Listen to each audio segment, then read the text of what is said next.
जैसा कि आपने थंबनेल में देखा, आज हम पढ़ने वाले SR theory by John B Watson. इस थ्योरी को कंप्लीट करने वाले हैं। स्टिमुल्स एंड रिस्पॉन्स का एक परफेक्ट कॉम्बिनेशन है, जिससे एक लिटिल जॉन का एक्सपेरिमेंट किया गया है, वो भी हम कम्प्लीटली देखने वाले हैं।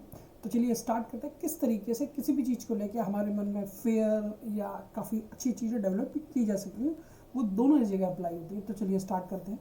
सबसे पहले देख लेते हैं, John V Watson is a founder of behaviourism proposed by stimulus response theory.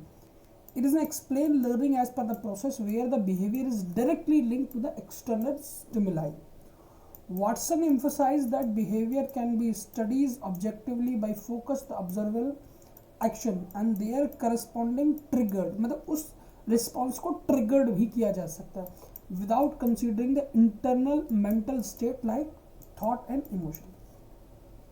यहाँ ये टोटल थ्योरी में ये बताने की कोशिश की गई आपके बिहेवियर को किस तरीके से ट्रिगर किया जा सकता है. गुड ट्रिगर किया जा सकता है, बैड ट्रिगर भी किया जा सकता है, और बिहेवियर को किस तरीके से चेंज किया जा सकता है डायरेक्टली, ठीक है, विदाउट एक्सटर्नल स्टिमुलाई के. ठीक है, जॉन वॉटसन एक व्यवहारवाद के संस्थापक थे, जो उत्तेजक प्रक्रिया यानी SR सिद्धांत को प्रस्तुत किया था. यह अधिगम की एक ऐसी प्रक्रिया है जिसके रूप में समझौता जहां व्यवहार को ऐसी बाहरी उत्तेजनाओं से सीधे जोड़ा जाता है, जहां वाटसन ने इस बात पर जोर दिया था कि व्यवहार का अध्ययन वस्तुनिष्ठ रूप में किया जाता है, जिसमें केवल दिखाई देने वाली प्रक्रियाएं और उनके कारण पर ध्यान दिया जाता है, और मानसिक अवस्थाओं जैसे विचार या भावनाओं पर नहीं. ठीक है, अब कॉन्सेप्ट की बात कीजिए. SR का पहला कॉन्सेप्ट है स्टिमुलस यानी उत्तेजना.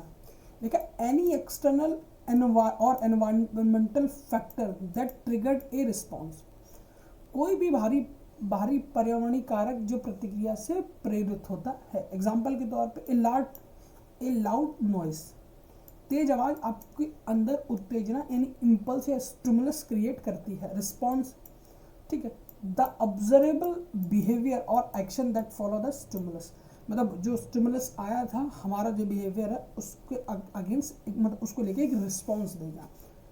वह दिखाई देने वाला व्यवहार या क्रिया जो उत्तेजना के बाद होती है. मतलब लाउड म्यूजिक सुनाई दिया, या तो आप म्यूजिक के फैन है, आपके अच्छा म्यूजिक है तो आप गुनगुनाने लगेंगे, नहीं तो आप काफ़ी ज़्यादा इरिटेट होंगे. ठीक है, example, jumping is a fear response, डर से कूदना प्रतिक्रिया है. बिहेवियर इज ए लर्नर, व्यवहार सीखा जाता है, मतलब ये सारी चीज़ें भी सीखी जा सकती है. अब कैसे?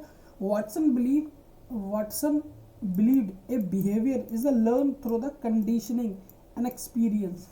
वाटसन ने माना है कि सभी व्यवहार अनुबंधन अनुभव के माध्यम से सीखे जाते हैं. No role of the mental state, मानसिक अवस्थाओं की भूमिका नहीं होती है. थॉट हुआ, फीलिंग हुई, मोटिवेशन हुआ, एंड इनरिलेवेंट इन SR फ्रेमवर्क हुआ. विचार, भावनाएं और प्रेरणाएं SR ढांचे से असंगिक होती हैं. वाटसन का लिटिल अल्बर्ट एक्सपेरिमेंट भी हम देख लेते हैं. ऑब्जेक्टिव क्या था इस एक्सपेरिमेंट का? यह दिखाई देना, यह दिखने के लिए कि डर जैसी भावनाओं को अनुबंधित किया जा सकता है, उसके लिए एक्सपेरिमेंट किया गया था. Setup stage, A baby named Albert was shown A white rate natural stimulus. उसको एक वाइट रेट दिखाया हमने. अल्बर्ट नाम के एक बच्चे को सफ़ेद चूहा तटस्थ यानी नेचुरल स्टिमुलस को दिखाया.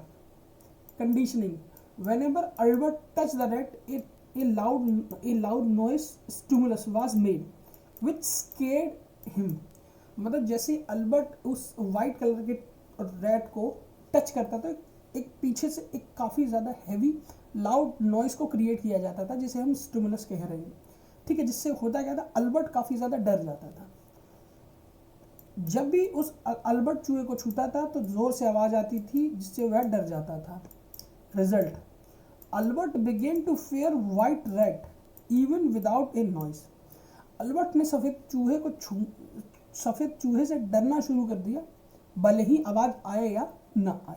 मतलब ये कंडीशन की गई. एग्जाम्पल के तौर पे एक छोटा बच्चा है, उसके सामने से वाइट रेट निकाला गया, जैसे ही उसने वाइट रेट को टच किया, पीछे से एक तेज साउंड आया, हमने ये 2-3-4 बार उस छोटे यानी अल्बर्ट के साथ किया, जिससे अल्बर्ट को ये लगने लगा जैसे ही मैं इस चूहे को टच करूंगा तो पीछे से एक लाउड नोस आएगी, जिससे मैं काफ़ी ज़्यादा अल्बर्ट डर जाता था।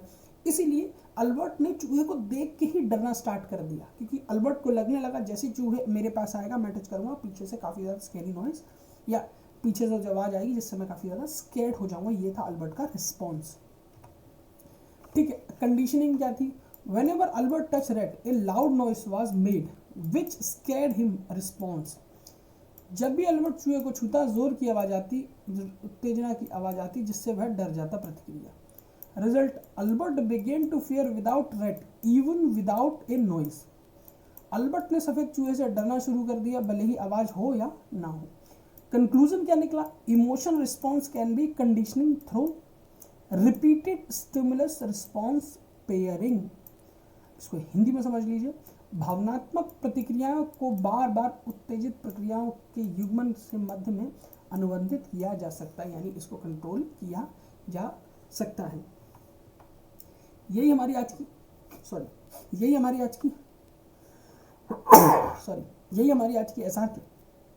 एसआर थ्योरी थी, जिसमें हमने कंप्लीट लिया। ठीक है, सीखा है। 4 से 5 थ्योरी कंप्लीट कर चुके हैं, 1-2 थ्योरी और बाकी, उनको कंप्लीट करने के बाद हम just go to back our syllabus में कंटिन्यूसली हम रनिंग के साथ बढ़ेंगे। थ्योरी काफ़ी ज़्यादा इंपॉर्टेंट होती है, इसलिए हमने थ्योरी को इंडिविजुअली पढ़ा है। साथ ही अगर आप मेरे चैनल पर नए हैं तो चैनल को लाइक शेयर सब्सक्राइब जरूर कीजिए। बाकी वीडियो आपको कैसा लगा कमेंट सेक्शन में अपना फीडबैक जरूर दीजिएगा। अगर आप पेपर 1 या पेपर 2 में किसी भी स्पेसिफिक टॉपिक पर वीडियो चाहते हैं तो डेफिनेटली आप ये भी मेंशन कीजिएगा, ताकि मैं उस स्पेसिफिक टॉपिक को वीडियो प्रोवाइड करूँ। बाकी वीडियो कंप्लीट देखने के लिए आपका धन्यवाद। आपका दिन शुभ हो। जय हिंद।